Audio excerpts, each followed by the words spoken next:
തുടരും എന്ന് പറഞ്ഞ സിനിമ ഞാൻ ഇന്നലെയാണ് കണ്ടത്. തരുൺ മൂർത്തി ഡയറക്റ്റ് ചെയ്ത് ലാലേട്ടൻ അഭിനയിച്ച മലയാളത്തിലെ ഏറ്റവും ചർച്ചയായ സിനിമകളിലൊന്നാണ് തുടരും. ഇവിടെ ഞാൻ സിനിമയുടെ റിവ്യൂ അല്ലെങ്കിൽ സിനിമ കൊള്ളാവോ അങ്ങനെയുള്ള കാര്യങ്ങളൊന്നുമല്ല ഞാൻ പറയാൻ ആഗ്രഹിക്കുന്നത്. ഞാൻ അതിൻ്റെ അകത്ത് മലയാളത്തിൽ ഏറ്റവും കൂടുതൽ ഇതാരാണ് അല്ലെങ്കിൽ ഇദ്ദേഹത്തിന് ആരുമായിട്ടാണ് താരതമ്യം ചെയ്യാൻ സാധിക്കും എന്ന് പറഞ്ഞ ഒരു വ്യക്തി ആ സിനിമയിലുണ്ട്. ഞാൻ പറയുമ്പോൾ തന്നെ നിങ്ങളുടെയൊക്കെ മനസ്സിൽ പതിച്ചിട്ടുണ്ടാവും, പ്രകാശ് വർമ്മ. എന്നെ സംബന്ധിച്ച് അദ്ദേഹം പ്രകാശ് ആർ വർമ്മയാണ്. ഞാൻ ആലപ്പുഴക്കാരനാണ്, പ്രകാശ് ആലപ്പുഴക്കാരനാണ്. ഞങ്ങൾ പഠിച്ചത് ഒരേ സ്കൂളിലാണ്, ഒരേ ക്ലാസ്സിലാണ്. ഏകദേശം എനിക്ക് തോന്നുന്നു 6ാം ക്ലാസ്സിലോ അല്ലെങ്കിൽ 7ാം ക്ലാസ്സിലോ തൊട്ട് ആലപ്പുഴ SDU സ്കൂളിൽ A ബാച്ചിൽ ഞങ്ങൾ ഒരുമിച്ച് ഒരേ ബെഞ്ചിലിരുന്ന് പഠിച്ച ആൾക്കാരാണ്. പക്ഷേ അത് കഴിഞ്ഞിട്ട് പ്രകാശ് കോളേജിൽ വന്നു, അവിടെയും ഞങ്ങളുണ്ടായിരുന്നു. ഡിഗ്രി കഴിഞ്ഞ് പ്രകാശിൻ്റെ വഴിക്ക് ഒരു സ്ഥലത്ത് പോയി.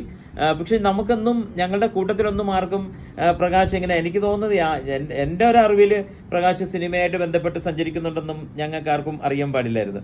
പക്ഷേ ഈ സിനിമയിൽ അത് കഴിഞ്ഞ് ഈ സിനിമയിൽ പറയുന്നതിന് മുമ്പാണെങ്കിൽ പ്രകാശ് നമ്പർ 1 ആഡ് മേക്കറാണ്.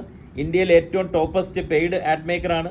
ഒരുപാട് ബന്ധങ്ങൾ, ഒരുപാട് വലിയ ആർട്ടിസ്റ്റുകൾ, ഷാരൂഖ് ഖാനെ ഉൾപ്പെടെയുള്ളവരെ വെച്ചിട്ട് ചെയ്ത ഒരു ആഡ് മേക്കറാണ്. ജോർജ് സാർ എന്ന് പറയാല്ലേ, ഒരു ക്യാരക്ടറിൻ്റെ പേരുകൊണ്ട് ഇത്രത്തോളം പ്രസിദ്ധി ആർജിച്ച ഒരു അഭിനേതാവുണ്ടോ എന്ന് സംശയമാണ്. പ്രത്യേകിച്ച് ഒരു പുതുമുഖമായിട്ടുള്ള വന്ന ആൾ അത്രത്തോളം വൃത്തിയായിട്ട് വളരെ നന്നായിട്ട് ശരിക്കും ഒരു പുതുമുഖത്തെ വെല്ലുന്ന രീതിയിലാണ് പ്രകാശ് വർമ്മ അദ്ദേഹത്തിൻ്റെ ഈ ക്യാരക്ടർ പ്രസൻറ്റ് ചെയ്തത്.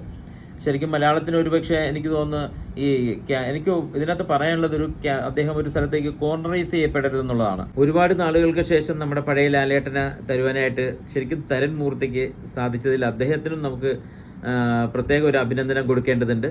മലയാള സിനിമയ്ക്ക് ഒരുപാട് അഭിനേതാക്കൾ നഷ്ടപ്പെട്ടിട്ടുണ്ട്. അവരുടെ എല്ലാവരുടെയും ചിലപ്പോൾ ഒരുപക്ഷെ സ്ഥാനങ്ങൾ അല്ലെങ്കിൽ അവരെല്ലാം ചെയ്യുന്നത് മുഴുവൻ പ്രകാശ് ചെയ്യുമെന്നോ ഒന്നും ഞാൻ പറയുന്നില്ല. പക്ഷേ എങ്കിലും വളരെ പ്രതീക്ഷയോടുകൂടിയുള്ള, പ്രത്യേകിച്ച് പ്രേക്ഷകർ വളരെ പ്രതീക്ഷയോടുകൂടി കാണുന്ന ഒരു നടനാണ് പ്രകാശ് വർമ്മ. അദ്ദേഹത്തിൽ നിന്ന് നമുക്ക് ഒരുപാട് പ്രതീക്ഷിക്കാം. ജോർജ് സാറിനെ കുറിച്ച് നിങ്ങളുടെ കമൻറ്റ്സ് ഇവിടെ കമൻറ്റ് ചെയ്യൂ.